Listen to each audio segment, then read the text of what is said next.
मति शब्द है जिसका अर्थ होता है बुद्धि। उसी में को उपसर्ग लगता है, कुमति हो जाता है। इसका अर्थ हो जाता है गलत बुद्धि, गलत विचार, गलत सोच। आज क्रोधी के कारण ही मनुष्य आपस में लड़ता है, झगड़ता है, भेदभाव करता है। परिणाम यह होता है कि उनका जीवन दुखदायी हो जाता है, जीवन में दुख ही मिलता है। क्योंकि आप सभी लोग जानते हैं कि कला में कभी सुख नहीं हो सकता। कला में दुख में हम जिएंगे, सुख में नहीं जी सकते। आज मति हमारी गड़बड़ है, तो इसलिए हमारे जीवन में भटकाव है। हम गलत बुद्धि के कारण ही यत्र तत्र भटकते हैं। ज्ञान के अभाव में यत्र तत्र भटकते हैं। जिसे गुरुवर कबीर ने कहा, सकलो दुर्मति दूर करो, अच्छा जन्म बनाओ, काग गवन गति छाड़ के हंस गवन चले आओ। सदगुरु कबीर देव कहते हैं सकलो दुर्मति दूर करो। जीवन को अगर अच्छा बनाना चाहते हो, जीवन के सभी प्रकार के जो कर्म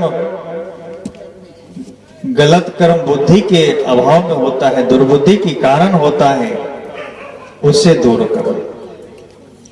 आज दुर्बुद्धि है, तब हम मनुष्य होकर के अखाद्य पदार्थों को खाते हैं, नहीं पीने योग्य पदार्थों को पीते हैं। खैनी खाना मनुष्य के लिए नहीं है, बीड़ी पीना मनुष्य के लिए नहीं है, क्योंकि ये सभी पदार्थ हानिकारक है। मांस खाना मनुष्य का स्वभाव नहीं है, लेकिन हम करते क्या है? हमारी मति गड़बड़ है, हमारी बुद्धि गड़बड़ है, हमारे जीवन में कुबुद्धि है। हम मांस भी खाते हैं, शराब भी पीते हैं, जुआ भी खेलते हैं, सिगरेट पीते हैं।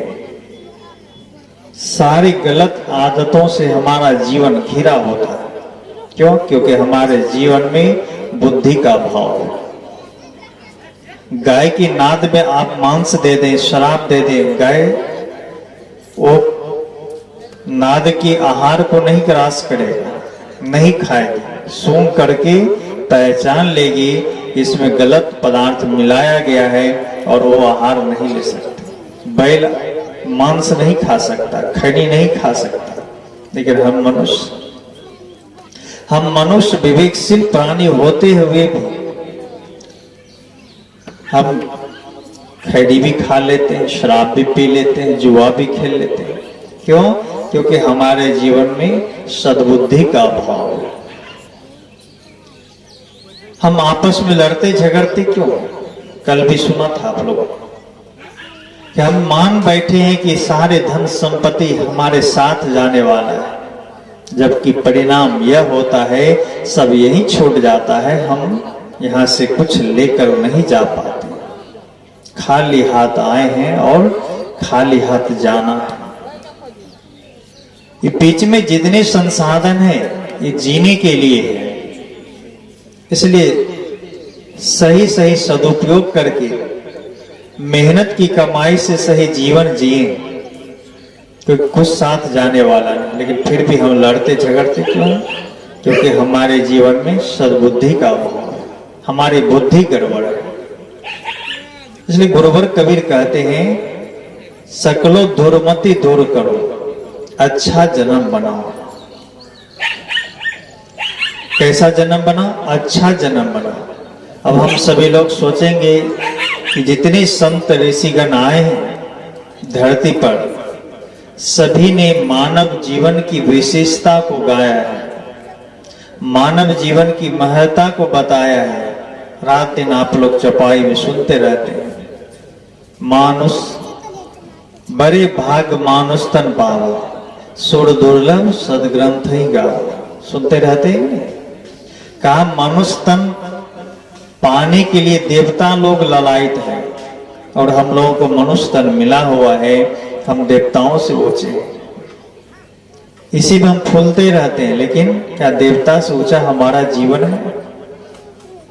देवताओं से ऊंचा हमारा जीवन तब होगा जब हमारा जीवन सात्विक होगा, सदाचरण में होगा, हमारे जीवन में कर्म सही होंगे, तब हमारा जीवन की विशेषता है। नहीं तो हम पशु की तरह है। इसलिए गुरुवर कबीर कहते हैं अच्छा जन्म बनाओ। अच्छा जन्म बनाना क्या है? अच्छा जन्म बनाना यह है कि हम आपस में प्रेम से जिए, दुरा टकराव में न जिए। नहीं तो सुबह सुबह अगर जगने के साथ हमारे घर की शुरुआत कौवे की कौं की तरह से होती है, चाहे वो गोतनी में हो, चाहे सास ननद में हो, सास बहू में हो, ननद भौजाई में हो, चाहे पिता पुत्र में हो, चाहे पड़ोसी में हो, अगर ऐसी जीवन की शुरुआत होती है तो हमारा जीवन अच्छा है क्या? हमारा जीवन अच्छा नहीं है।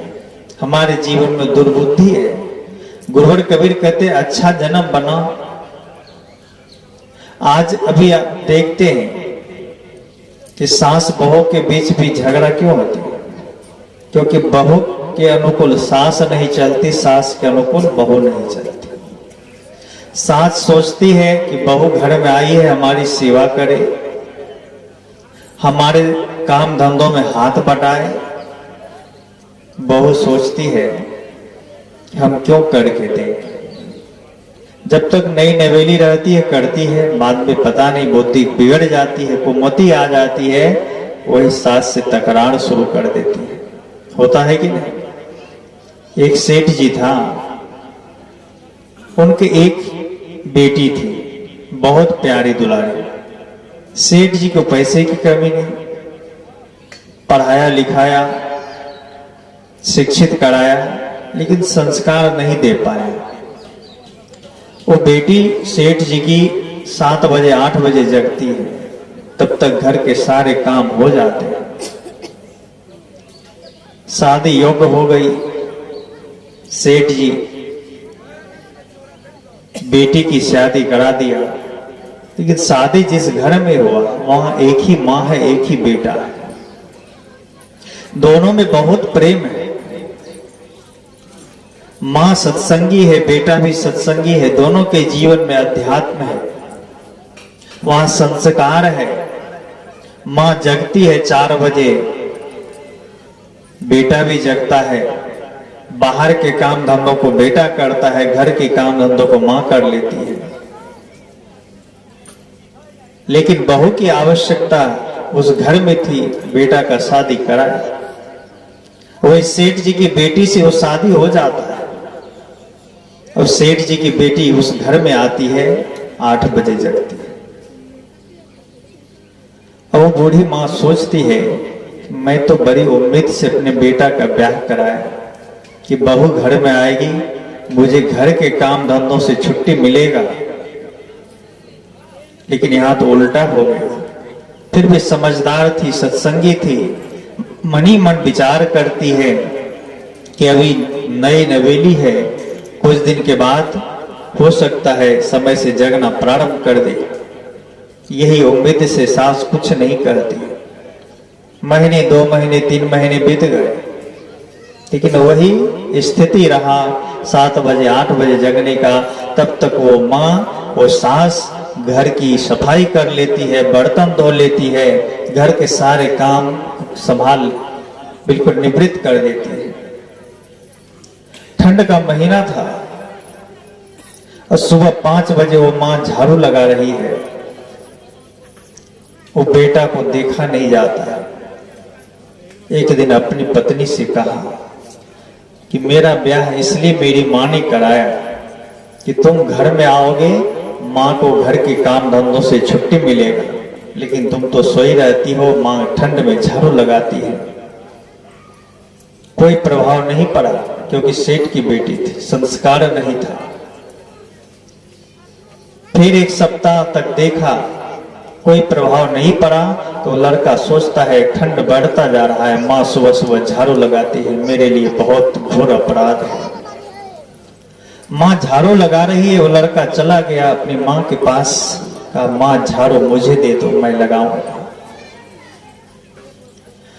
वो माँ का दिल ऐसा होता है, माँ का हृदय ऐसा होता है, अपने तो दुख झेल लेगी, अपने तो कष्ट सह लेगी, लेकिन अपने बच्चों को कष्ट में देखना नहीं चाहती। वो माँ कहती नहीं बेटा, ये तो घर की औरत का श्रृंगार है, घर में झाड़ू लगाना, घर की सफाई करना, आंगन की सफाई करना। तुम तो बाहर करते ही हो, घर में भी तुम ही झाड़ू लगाओगे, तो मेरा क्या काम। बेटा से देखा नहीं जाता, कहा नहीं माँ, इतनी ठंड है और तुम झाड़ू लगाते हो, ये मुझसे सहन नहीं होता है, मुझसे बर्दाश्त नहीं होता है, ये झाड़ू मुझे तो मैं लगाऊंगा। माँ कहती है नहीं बेटा तुम मत लगा, मैं लगाऊंगी। बेटा कहता नहीं माँ तुम मत लगा, मैं लगाऊंगा। एक तरफ बेटा झाड़ू को पकड़ता है, एक तरफ माँ पकड़ी हुई झाड़ू को, दोनों में मैं और तू का संवाद होता है। माँ कहती नहीं बेटा तुम मत लगा, मैं लगाऊंगी। बेटा कहता नहीं माँ तुम मत लगा, मैं लगाऊंगा। ये आवाज घर में सो रही उस बहुरानी के कानों तक पहुंचती है, उसकी नींद खुल जाती है और बाहर निकलती है। कहते दोनों माँ बेटा आज सुबह सुबह क्या संवाद छेड़ रखे हो, क्या चीज की बहस हो रही है। वो लड़का कहता है तुम्हें तो मैंने कहा था एक सप्ताह पहले कि माँ ठंड में झाड़ू लगाती, तुम सोई रहती है, तुम पर कोई प्रभाव नहीं पड़ा, इसलिए मैं अपनी माँ से झाड़ू मांग रहा हूँ कि आज से झाड़ू मैं लगाऊंगा, ठंड का महीना है, लेकिन माँ देती नहीं। यही बात का संवाद है। वो बहुरानी कहती है इसीलिए मेरी नींद खराब कर दी है आप लोगों ने, दोनों माँ बेटा ने। इसका समाधान मैं आज करती हूँ। का क्या समाधान है।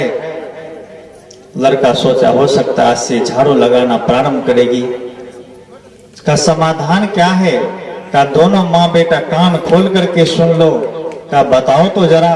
का 3 दिन तुम्हारी माँ लगाएगी और 4 दिन तुम लगाओ। 1 सप्ताह का दिन है। क्या समाधान की बहुरानी ने कहा 3 दिन तुम्हारी माँ लगाएगी, 4 दिन झाड़ू तुम लगाओ। मतलब मैं नींद खराब नहीं कर सकती। ये स्थिति क्यों होता है। एक बुद्धि के अभाव, बुद्धि के कारण, गलत बुद्धि के कारण से गुरुवर कबीर कहते अच्छा जन्म बना। हम अपने बच्चों को संस्कार नहीं दे पाते हैं, हम बच्चों को अच्छे विचार नहीं दे पाते हैं, हम अपने बच्चों को ऐसी शिक्षा नहीं दे पाते हैं, अपने परिवार में बड़े बुजुर्गों की पहचान ठीक से नहीं कर पाते हैं। इसी का परिणाम होता है कि हमारे जीवन में कलह है, हमारे जीवन में दुख है, हमारे जीवन में संताप है, हम भटक गए। दुख होता है हमारे विचारों से, हमारे खुद के बनाए हुए संसारों से, लेकिन हम दुख का समाधान कहीं भगवान के पास खोजते हैं, कहीं मंदिर में खोजते हैं, कहीं गिरजाघर में खोजते हैं, कहीं पीपल पेड़ वृक्ष के पास खोजते हैं। इस दुख का समाधान कहीं और होने वाला नहीं। दुख आपने बोया है, दुख आपने पैदा किया है, इस दुख का समाधान भी आप ही कर सकते हैं। वो समाधान इसी सत्संग से होगा, ऐसे संतों के विचारों से होगा और आप खुद कर सकते हैं। इसलिए सदगुरु कबीर का जो विचार है अच्छा जन्म बना। अच्छा जन्म हम बनाएं वो तब होगा जब हम सत्संग के अनुसार जीवन जीना प्रारंभ कर दे।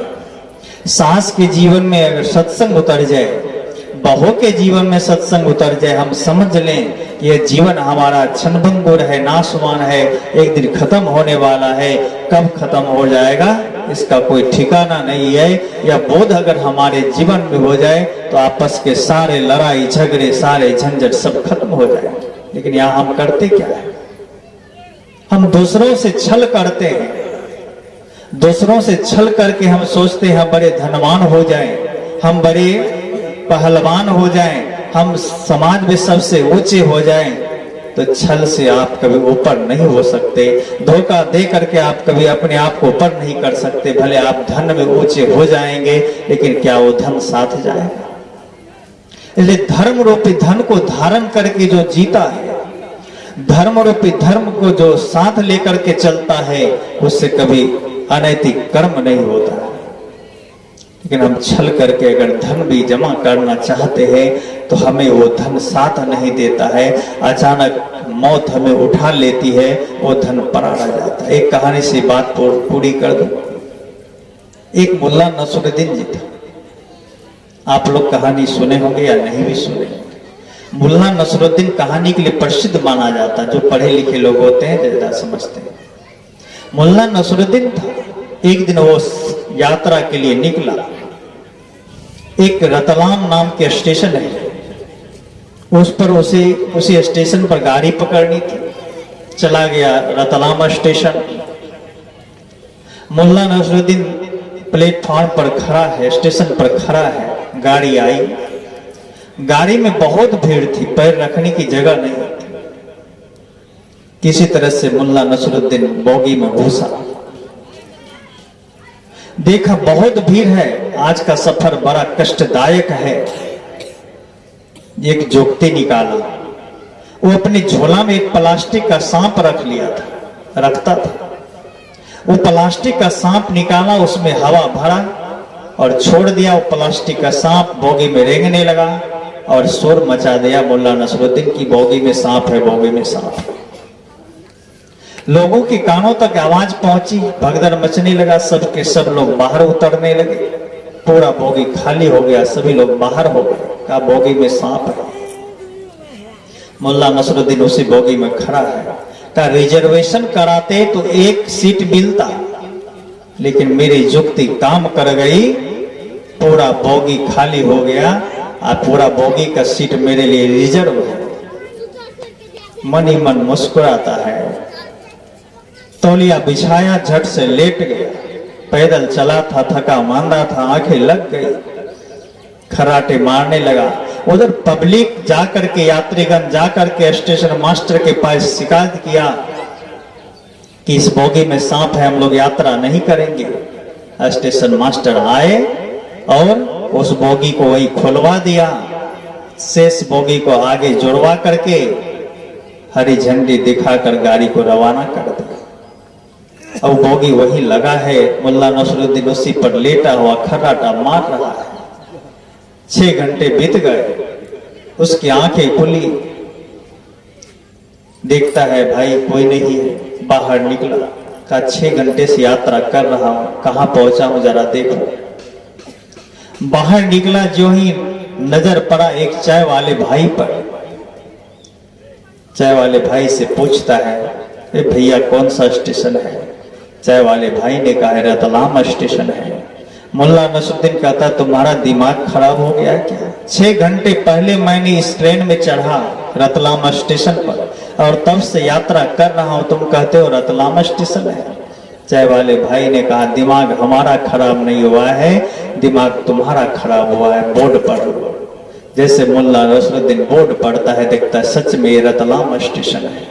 मुल्ला नसरुद्दीन बड़ा पश्चाताप करता है कि मैंने तो छल पूर्वक चाहा था कि पूरे सीट को रिजर्वेशन कर लूं, आज का यात्रा सुखदायी हो जाएगा, लेकिन मैं जहां से चला था वही का वही हूं, कुछ भी यात्रा तय नहीं हुआ, जहां से चलना चाहा था वहीं पड़ा रह गया। बड़ी भूल हो गई, मैंने धोखा से छल से चाहा था कि पूरी सीट को रिजर्व कर लूं, लेकिन मुझसे तो बड़ी भूल हो गई। हम मनुष्य भी यही करते हैं, हम एक दूसरे को धोखा दे करके सोचते आगे बढ़ जाएं, एक दूसरे को नीचे दिखाकर सोचते हैं अपनी स्थान ऊंचा कर लें, एक दूसरे को नीचे दिखाकर सोचते हैं कि हम अपने सिंहासन ऊंचा कर लें। हम आपस में फूट डालकर सोचते हैं कि हम पंच बन जाएं। हम आपस में फूट डाल करके सोचते हैं कि हमारे कोई आगे पीछे चलने वाले हो जाए। बंदो, ये सब क्षणिक है, ये सब साथ जाने वाला नहीं है। ये सब यही रह जाएगा, जहां से आप चलना चाहेंगे वही पड़ा रह जाएगा। इसलिए धर्म रूपी रथ पर यात्रा करें, धर्म को साथ लेकर के चलें तो जीवन अच्छा हो जाएगा। इसलिए गुरुवर कबीर ने कहा, अच्छा जन्म बनाओ। काग गवन गति छाड़ के हंस गवन चले। और एक भूल आजकल के हम लोग करते हैं, मैंने कहा बच्चों के जीवन में अच्छे संस्कार डालने की आवश्यकता है। हम माता पिता बड़े उम्मीद से बच्चों को जन्म देते हैं कि बच्चा बड़ा होगा, ब्याह शादी होगा, बुढ़ापा में हमारा सेवा करेगा। यही उम्मीद है ना, सबके पास यही उम्मीद है कि बुढ़ापा में हमारा सेवा करेगा। लेकिन क्या होता है, जब हमारा शरीर बूढ़ा होता है, हम बुढ़ापा में प्रवेश करते हैं। कल पूज्य गुरुदेव जी के द्वारा सुन रहे थे, आज बेटा अपनी माता पिता को पानी देना नहीं चाहता है, लेकिन बाबा धाम में पानी चढ़ाता है, बोलबम जाता है। पर क्यों? क्योंकि हम माता पिता बच्चों को खुद यह बोध नहीं कराते हैं, ये संस्कार से नहीं डाल पाते हैं कि माता पिता ही देव और देवी हैं। समाज के जो सम्मानित लोग हैं वही ही सम्मान पाने हकदार है, वही पूज्य हैं। हम माता पिता बच्चों को यह बोध नहीं करा पाते कि घर में ही ईश्वर है, घर में ही देव और देवी हैं। हम माता पिता खुद बच्चों को लेकर जाते हैं मंदिर के सामने, कहते बेटा यहाँ हाथ जोड़ करके नमन करो, यहाँ प्रणाम करो, यहाँ भगवान है। तो माता पिता को भूल जाता है बच्चा, सोचता भगवान तो मंदिर में है, ये तो माँ है, ये तो पिता है, ये तो भगवान थोड़ी है। कष्ट में भी जिए तो कोई फर्क नहीं। क्यों? क्योंकि हम माता पिता का ही कहीं न कहीं भूल है, कहीं न कहीं दोष है। आप यह बोध कराएं बच्चों को कि माता पिता ही देव और देवी हैं। मंदिर भी जाना चाहिए, पल भर के लिए, क्षण भर के लिए मन शांत होगा, लेकिन जो असली देव है इनकी परख अगर आप अपने बच्चों को नहीं कराए तो आपको बुढ़ापा में सच में सेवा नहीं मिलेगी। आज अभी टीवी सिनेमा के युग में हम बच्चों से पूछते हैं, कई कई घर में कुछ बच्चे मिलते हैं तो उनसे पूछता हूं भगवान राम का नाम सुने हो? तो बोल देता है राम भगवान है, कृष्ण भगवान है। वही पूछ देता हूं अतीत के और महापुरुष के बारे में, गांधी का नाम सुने हो, चंद्रशेखर आजाद का नाम सुने हो, सुभाष चंद्र बोस का नाम सुने हो, डॉक्टर लोहिया का नाम सुने हो, भगवान बुद्ध का नाम सुने हो, संत रैदास का नाम सुने हो? तो बच्चा नहीं जानता। क्यों? क्योंकि अभी सबके हाथ में एक मोबाइल है, टीवी है, उसमें चित्रहार देखता है, उसमें सिर्फ हीरो और हीरोइन की तस्वीर को देखता है। बच्चा उनका नाम याद कर लेता है। बच्चा अतीत के महापुरुषों की नाम को नहीं बता पाता है। वही जब पूछ देता हूं सन्नी देओल को जानते हो? कहता हाँ, हीरो है, बॉक्सिंग वाले हीरो है। मिथुन चक्रवर्ती को फाइटिंग वाले हीरो है। अजय देवगन को हेयर कटिंग वाले हीरो है, एक्शन वाले हीरो है।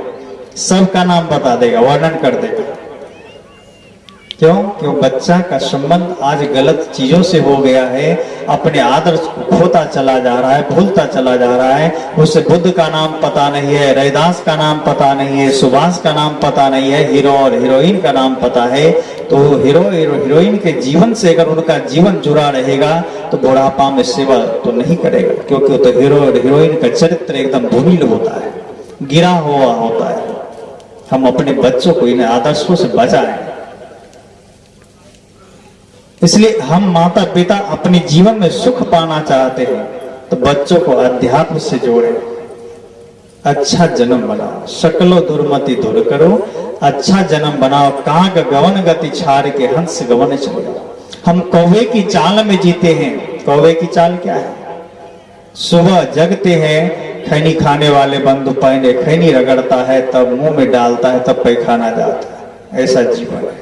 चाय पीने वाला बंधु चाय पीता है, तब पैखाना जाता है, जबकि सुबह में पीना चाहिए गर्म पानी जगने के साथ, ताकि हमारा पेट सही रहे, हमारा शरीर स्वस्थ रहे। लेकिन हम वहां चाय पीते ही नहीं। हर घर में चाय है, जो स्वास्थ्य को खराब कर रहा है, फैशन बन गया है। तो ये कौवे की चाल है। काक गवन गति छाड़, हंस गवन चले। हंस गवन ये संतों की जो संग है, ये हंस गवन है।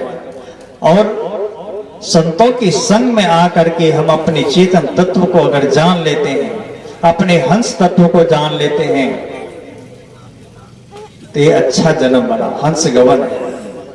क्योंकि आत्मा बिल्कुल शुद्ध है, इसका कोई रूप रंग अलग नहीं, यह नहीं मरता है न सरता है, इस शरीर धारण करता है। आप जैसा कर्म करते हैं वो पुनः ऐसा जन्म मिलता है। ये शुद्ध रूप चेतन आत्मा है, यही परमात्मा है। जब आत्मा पर भक्ति का रंग चढ़ता है, जब हमारा जीवन ध्यान साधना में होता है और निरंतर हम साधना करके, ध्यान करके, अपनी मन वाणी कर्मों को पवित्र करके संसार से जीवन को निर्मल बना लेते हैं, पवित्र बना लेते हैं, तो यही आत्मा ही परमात्मा स्वरूप हो जाता है, परमात्मा हो जाता है। परमात्मा कहीं अलग से मिलता नहीं है, कहीं और अलग है ही नहीं। अगर अलग होता तो शरीर मुर्दा हो जाता, तो परमात्मा निकल के कहां जाता। इस शरीर में चेतन आत्मा है और इस शरीर को हम अच्छे से रखें, स्वस्थ रखें, और शरीर के द्वारा स्वस्थ शरीर में ही स्वस्थ मन का वास होता है, और स्वस्थ मन से ही स्वस्थ चिंतन होता है, और स्वस्थ चिंतन से ही स्वस्थ आचरण होता है, और हमारा कर्म स्वस्थ होता है, सही होता है। इसलिए हम अपने जीवन में मन और निर्मल को पवित्र करके, प्रेम को धारण करके जीवन जीते हैं, और सारे आवरणों से मन शुद्ध हो जाता है, गलत संस्कारों से मन पवित्र हो जाता है, गलत कर्मों से मन अलग हटकर निर्मल हो जाता है, तो हमारा जीवन पूज्य हो जाता है। इसी में परमात्मा स्वरूप घटित हो जाता है, हम आत्मा ही परमात्मा बन जाता है। जिसके मन की द्वंद्व खत्म हो गए, मन की उत्तेजना मर गई, मन के सारे दौर खत्म हो गए, वही परमात्मा स्वरूप हो जाता है। परमात्मा कोई आकाश में नहीं, कोई पाताल में नहीं है। इसलिए हम यह बोध प्राप्त करें, मैं ही परमात्मा हूं, ये चेतन आत्मा ही परमात्मा है। तो भगवान बुद्ध ने इसकी खोज के लिए बहुत दूर तक भटका, बहुत साधनाएं की, शरीर को भी सुखाया, लेकिन अंत में उनको यह बोध हुआ कि चेतन आत्मा ही परमात्मा है। लौटा अपनी तरफ, तब संसार को संदेश देने का काम किया। हम मनुष्य भी यह बोध प्राप्त करें, हमारा जीवन अच्छा हो जाएगा, भटकाव खत्म हो जाएगा। मैंने कहा था कि जीवन में जितनी दुख है, संताप है, कलह है, ईर्ष्या, द्वेष, वैर भाव है, ये गलत बुद्धि के कारण है। जिस दिन हमारी बुद्धि सही हो जाएगी, जिस दिन हमारा मति सही हो जाएगा, जिस दिन हमारे जीवन में सत्संग उतर जाएगा, अध्यात्म उतर जाएगा, हमारे जीवन के सारे कलमश छूट जाएंगे और हमारा जीवन पवित्र हो जाएगा। उसी दिन हम अपने जीवन में सुख की प्राप्ति कर सकते हैं, शांति की प्राप्ति कर सकते हैं, और हमारा जीवन महान हो सकता है, हमारा जीवन पूज्य हो सकता है। हम अपने कर्मों को ठीक करके, इसे शायर ने कहा, जीना ऐसा जीना हो, जीना किसी के तरपाए तो, मरना ऐसा मरना हो, मर के न फिर आए तो। हम ऐसे जी करके जाएं, ऐसा हो करके जाएं कि हमारा जीना अच्छा हो, हम संसार में पुनः लौट करके नहीं आए। जिंदगी ऐसी बना, जिंदा रहे दिल साज तो न हो दुनिया में तो दुनिया को आया। हम अपने कर्मों को ऐसा बना कर जाएं कि हम संसार से चले जाएं, लोग हमें याद करता रहे, लोग हमें याद करता रहे। ऐसा होकर के नहीं जाएं कि लोग हमारे मरने के बाद खुशियां मनाएं। इसलिए हम जीवन को ऐसा बनाएं कि हमारा जीवन दूसरों के लिए भी वरदान हो जाए, दूसरों के लिए प्रेरणा का स्रोत बन जाए। बहुत